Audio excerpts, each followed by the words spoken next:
It's coming to the end of the round, and you notice that most of the tables around you have finished playing. There's only a few games going on, and you're one of those games that happens to still be playing. Suddenly, you have a swarm of people around you interested to see what's going on in your game. You feel that anxiety starting to raise, and you need to make sure that you can finish out that round strong. How do you approach that situation?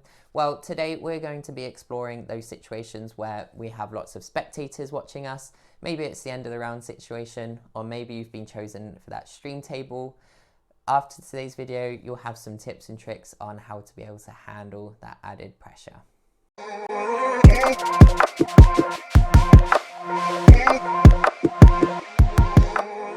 Welcome back to TCG Psychology, the channel where we turn psychological insights into competitive advantages.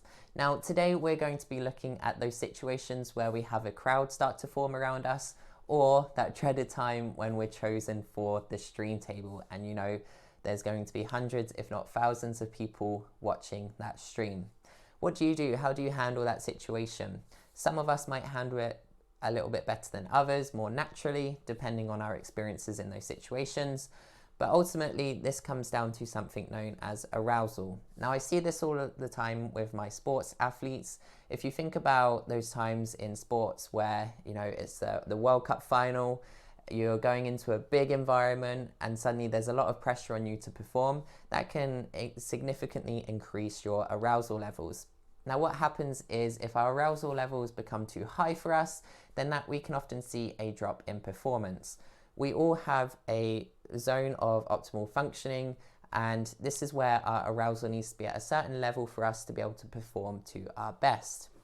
When it comes to that zone of optimal functioning, we can either be under aroused, so maybe we're not energized enough and we're not quite ready to go, and that can lead to poorer performances, or we can be over aroused, and again, that's too much for us to handle and our performance is going to drop. So we want to be somewhere in the middle where we have just enough arousal to be at our peak performance, and this is going to be different from person to person. I know for myself, I prefer to be at those lower levels of arousal. I feel much more comfortable performing when I don't have a lot of arousal going on. However, there can be other people who might prefer to be, you know, highly energized and highly ready to go and have those high levels of arousal to be able to perform to their best.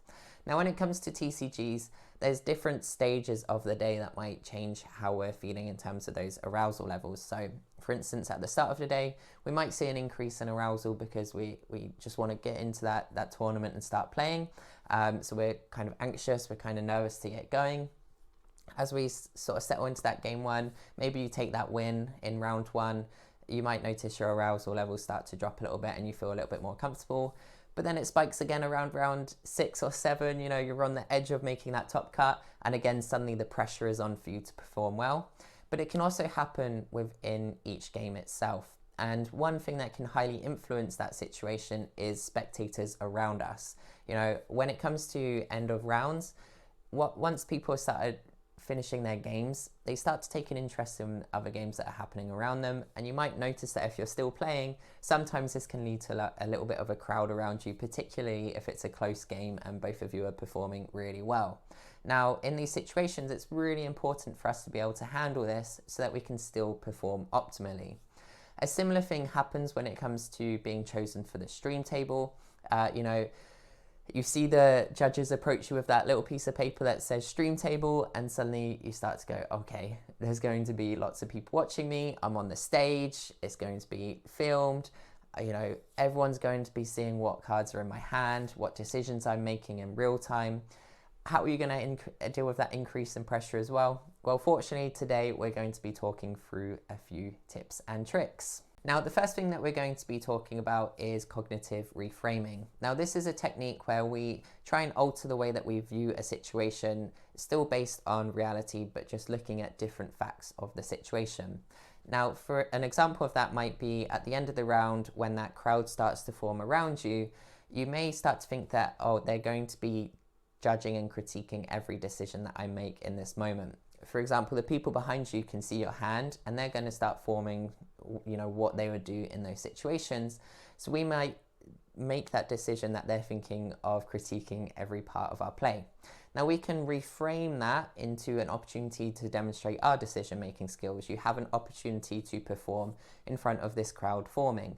You have the trust in your decision-making ability to make the right decisions there and keep this as an exciting game for the spectators. So instead of viewing it as a threat that they're going to be critiquing us, we're seeing it as an opportunity to demonstrate our decision-making skills in front of them.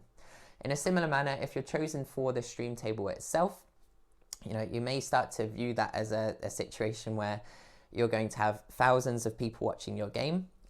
You're going to have lots of them making their own decisions. You're going to have judges watching you closely to make sure that you're playing correctly. So we might start to look at the negative light in that situation as well. Now, we can reframe that in a more positive light. We can see it as an opportunity to demonstrate our skills in front of hundreds or thousands of people. Or we can choose to focus on the fact that actually there's no one around us. We have this opportunity to perform. You can't physically see the people tuning into the stream, so you can just focus on the fact that you have that space and that table to perform with that other player that you've been put up against. And this is an opportunity for you to, again, showcase your skills for the camera. Now, when it comes to going through this process of cognitive reframing, it's really important to remember that this has to be reality-based. If you're chosen for that stream table and you start to give yourself messages that no one's actually watching this, no one's tuned into the stream, that's not believable, and that's not going to be as effective for you as compared to if you actually make those statements that are based on reality. You're not going to be able to trick yourself, so you need to be able to keep it based in what's actually going on around you. Another thing that you can do when you feel that your arousal levels start to rise above what you would consider optimal for your performance is to start to slow yourself down. Now, we've talked about different methods on this channel before in terms of things like breathing skills to make sure that you're slowing down your physiological side of things and helping the psychological side of things as well as other things like self-talk methods, etc. Now, another method that you can utilize that kind of combines the physiological and psychological aspects of this is known as, well, I like to call it the tapping method. So when I'm sat down at that TCG table and I start to feel that pressure rise, maybe there's that crowd has formed around me, then I start to sort of create a tempo that I find most comfortable to make my decisions within. What you could do is find a song that matches that tempo so that it's easy for you to remember in that moment. And then on the table, I'll actually tap that tempo out as I'm sat there trying to make that decision. Now, what that does is it physically reminds me to slow myself down. Again, when pressure comes on, we often feel the need to speed up our decision making.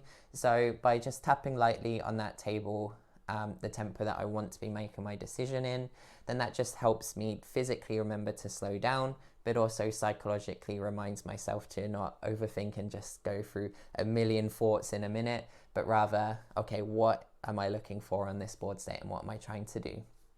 Now, again, this is transferable directly over to that stream table. If you're chosen for the stream table and you do feel that your heart rate starts to go, the butterflies are in your stomach and you need to slow yourself down, again, try tapping out to the beat of a song that has a slow beat that you can remember in the moment to help bring that process down again. I've seen it a lot of times, particularly on the stream table, where people get flustered because they maybe not used to being chosen for the stream table, and as a result of that, they feel like they have to make all of their decisions really quickly. Again, it doesn't have to be that way. Make sure to slow yourself down, whether it's that tempo method with the finger, whether it's breathing skills, whether it's another skills you've tried out as well.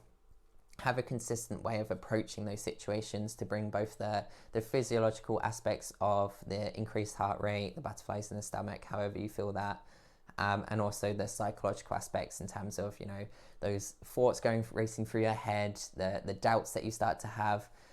Utilizing these skills is a good way to bring yourself back to position where you can perform. Now, the final skill we're going to talk about is known as grounding. And again, we've addressed this a little bit previously on the channel, but grounding is basically a way to, again, deal with some of those physical changes that come with higher levels of arousal. So again, we've talked about in this video, you know, those things like higher heart rate, butterflies in the stomach.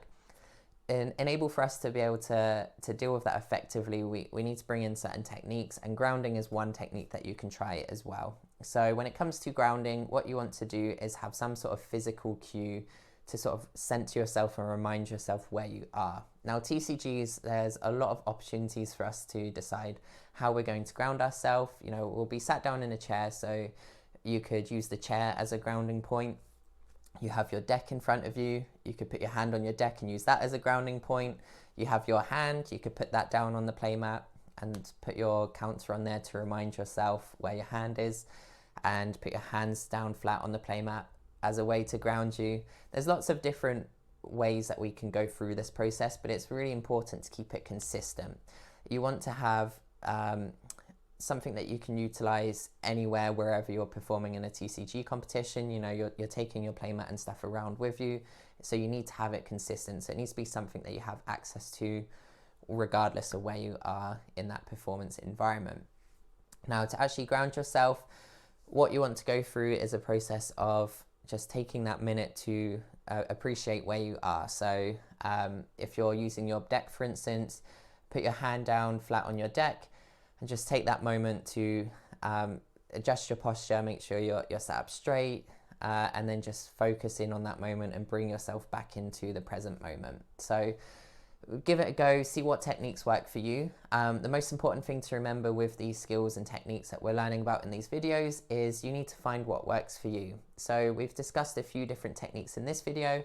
I'm not expecting you to go out and use all of the techniques in your performance environments, but rather pick one or two that you can use consistently and practice. Practice is the most important thing.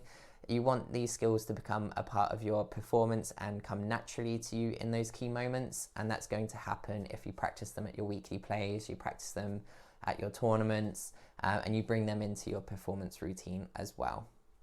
Thank you so much for watching again today. I hope you enjoyed this video on dealing with those higher levels of arousal and pressure. If you know someone that could benefit from watching this video, please do feel free to share it with them.